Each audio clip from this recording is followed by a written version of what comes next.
What's good with YouTube? You already know. Big Flacco with a convict's perspective, and I'm gonna smash, dash, and slide on through with a little bit of energy. Please hit the like, subscribe, comment, do all those things to help support this channel, and hit that bell notification for future fire content. Now we're gonna talk about an incident that happened in Leavenworth, right? Okay.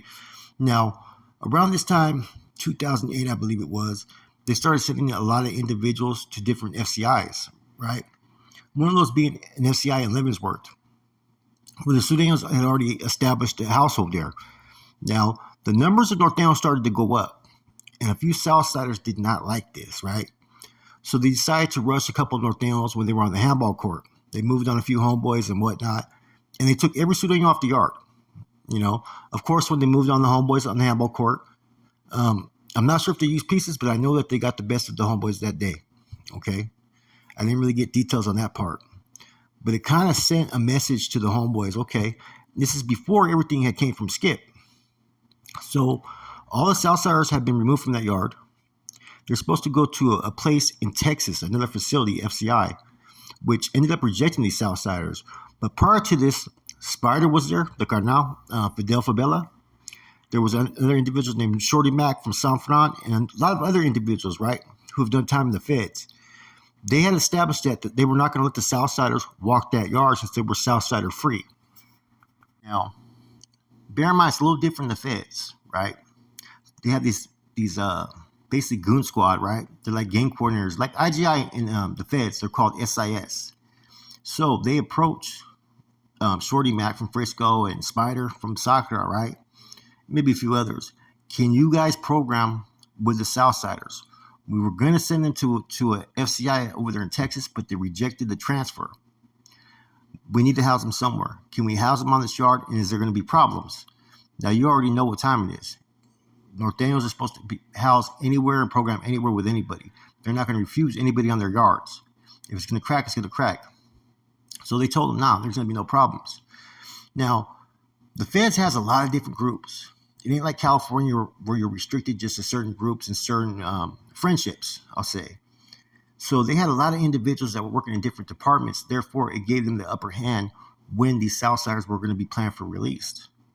Now, they had already made a pact that the Southsiders were not going to walk the yard for what they did on the handball court. Therefore, they were going to make an example. So Spider and I think about 12 or 13 others, right?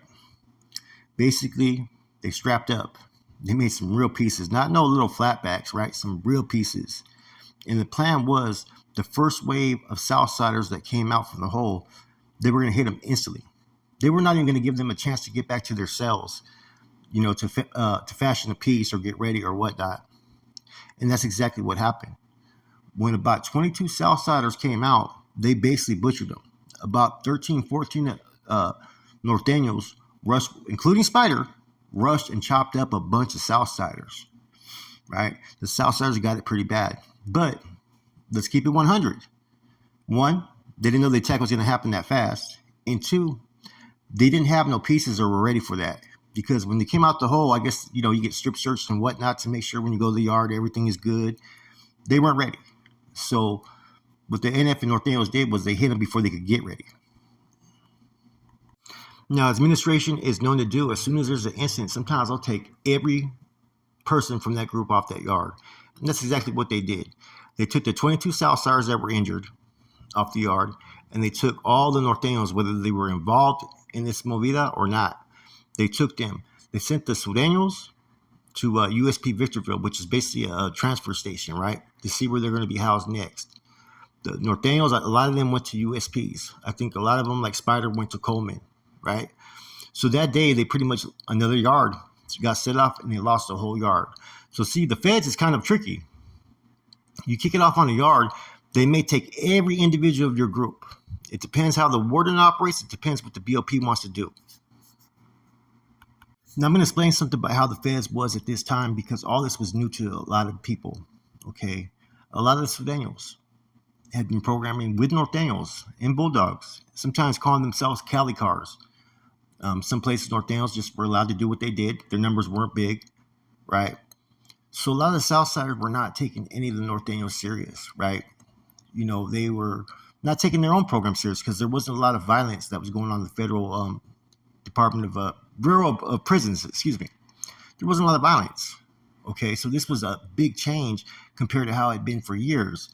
And a lot of Surenos had become accustomed to basically not programming like they would maybe in a level 4, like in the state of California.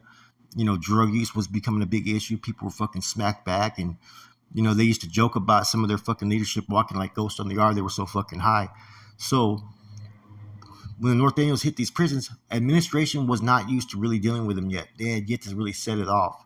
Now everything became very tactical strategies, and they started seeing a whole different type of level of violence coming from the Norteños and the way they attacked compared to how it had been for years. So some of these Southsiders have been on these yards for 10, 15 years. They had no issues. They're just doing their program. Now it became wherever you went, if a Norteño presented himself, you had to be ready to engage. And like I said, the gang coordinators and these correctional officers that were in these other states, they did not know what to expect or what to look for. You can ask pretty much anybody, right, that's in time in the feds or state of California. The Norteños are probably one of the more disciplined and structured groups that there is. Doesn't mean that they're the most fucking violent or run shit, because there's groups that outnumber them. And we know what happens with numbers. But they'll handle their own, right? And you really got to sit there and watch what they're doing, because you may think you know what they're doing, but the whole time they're plotting, they're planning, they're going to execute. Especially in the situations where they know that the other group has the numbers, right? Now, I know at this time you don't hear too much me speak about Corny and them, right? Because they were locked down at that time, I believe. They ended up coming out to the yards later. But at that time, they were not really out there in those lineas. And that's why Skip and Mad Dog were the main ones that were taking care of issues in the feds, that were structuring things, that were organizing things. And see, with a wave of Gente coming in, the numbers started to change. And see, they kept on switching these yards. It's crazy, because you could be on a yard one week and get transferred the next week. Once something kicks off, it just kicks off, and they can do whatever they want. They could have one day, this yard's a whole fully active fucking Texas Norteño yard. Next day, it's a MA Sureño yard. Next day, it's a fucking dropout yard. They have the means to do so, and they've done it. So at that time, they were trying to figure things out, because this was kind of a little bit new. Yeah, there had been a lot of wars and skirmishes between different groups, mainly black and whites in the system, right? There had yet to be the level of like California fucking violence that there is between North and South, because traditionally North and South, it's a fucking, it gets real. You know what I'm saying?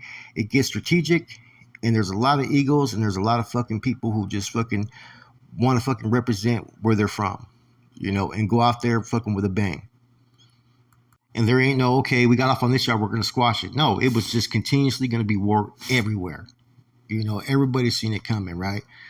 And like I said, all this happened like within like shit. All this stuff I've been discussing is within a short period. The thing that just happened with Happy. Either incident happened, Happy's incident happened first, or this incident happened a week after, or this incident happened first and Happy's incident happened a week after. And as soon as they start transferring, word gets everywhere. And so different yards started to kick off. And there was different situations that had happened. This is the incident, right, which eventually got the notice of the medals of what was going on in the system. And it's going to come up in my next video, right, where when the Southsiders finally staged their first attack, major attack. And a lot of that was in response to this incident right here. These 22 individuals, they got hurt. They got hurt pretty bad, some of them. They did get their get-backs, and that's going to be in my next video. The one thing about the NF Norteños that a lot of groups didn't know, because they'd never been around them, was this. One, they're not paying no taxes to no other group. They may contribute to their own, but they ain't paying no taxes. Two, you're not going to dictate what they can and can't do. They're going to fight to have their equal share on any given yard. You're not going to press them. You're not going to control them. You're not going to tell them what they can and can't do, right? Unless it's a mutual respect agreement amongst two parties. But if you start telling them you can't wear your shirts, you don't have no phone, you don't have this and that, they're going to get off. They're going to set it off. If you attack one of theirs, right, they're going to respond. They have to respond, whether it's that day or fast, but they're going to strategically plan it out in what is going to be executed in their best interest. Everything is calculated. That's why you have these first couple of incidents. Like I said, Sheridan, they got caught slipping. They tried to press up on the wrong homeboy, didn't know who they were talking to. Look what happened in Leavenworth. And look at what happened in Florence, right? So now all these things started to happen, right? Why? You had some seasoned individuals that knew how to react. Therefore, they didn't even give the other group a chance to do nothing. In this Leavenworth situation, the Southsiders really had no chance.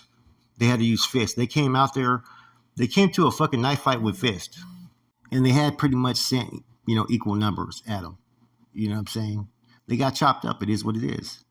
The same thing I discussed with the Bison situation in Victorville. Those Bisons didn't see it coming. Half of them were probably fucking sleeping, and they just got. That's just how it is. You know, same thing in FCI Florence.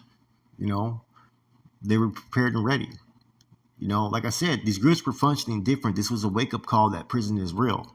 Okay. Now I'm going to be going into the next episode.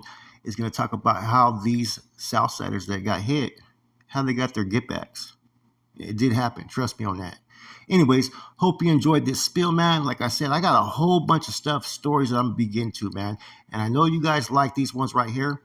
So I'm trying to mix it up, do some of these, then do maybe a profile, maybe do something that's local or current, maybe do something on the state. So I'm going to be mixing up, but I promise you guys I was going to be bringing fire content, man. And that's what I'm doing here.